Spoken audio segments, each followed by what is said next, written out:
Perjuangan diplomasi dan gerilya Indonesia menuju NKRI. Perundingan Linggarjati 1946. Perjanjian ini disepakati antara Indonesia dan Belanda, di mana Belanda mengakui de facto wilayah RI, Jawa, Madura, dan Sumatera. Disepakati pula pembentukan Negara Indonesia Serikat atau RIS dan Uni Indonesia Belanda. Namun perbedaan penafsiran membuat Belanda akhirnya melanggar perjanjian dan melancarkan agresi militer satu.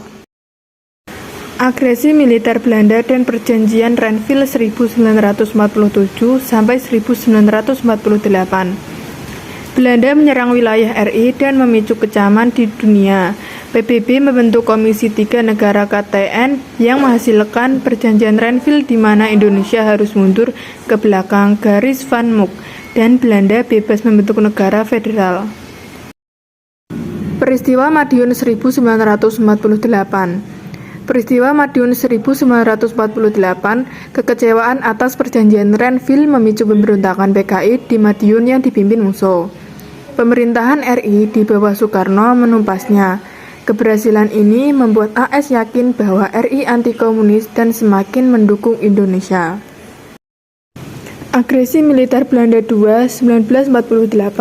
Agresi militer Belanda II 1948. Belanda kembali menyerang Yogyakarta dan menangkap pimpin RI.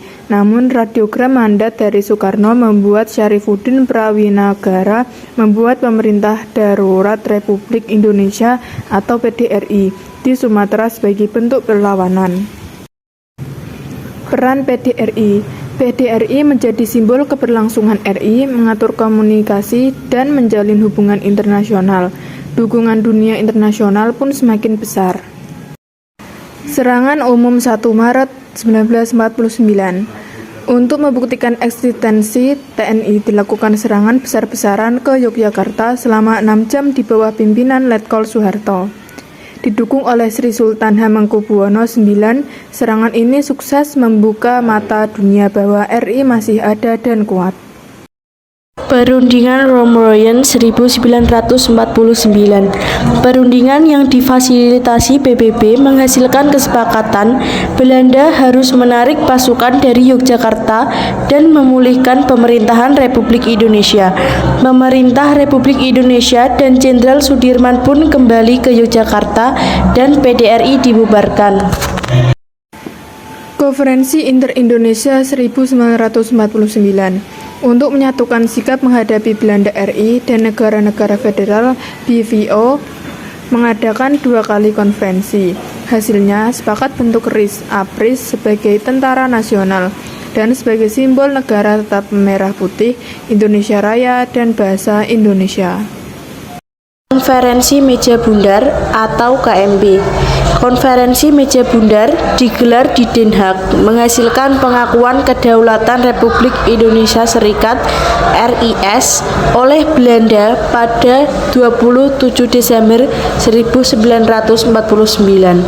Namun, Irian Barat belum diserahkan dan menjadi sengketa selanjutnya. Kembali ke NKRI 1950. RIS ditolak rakyat.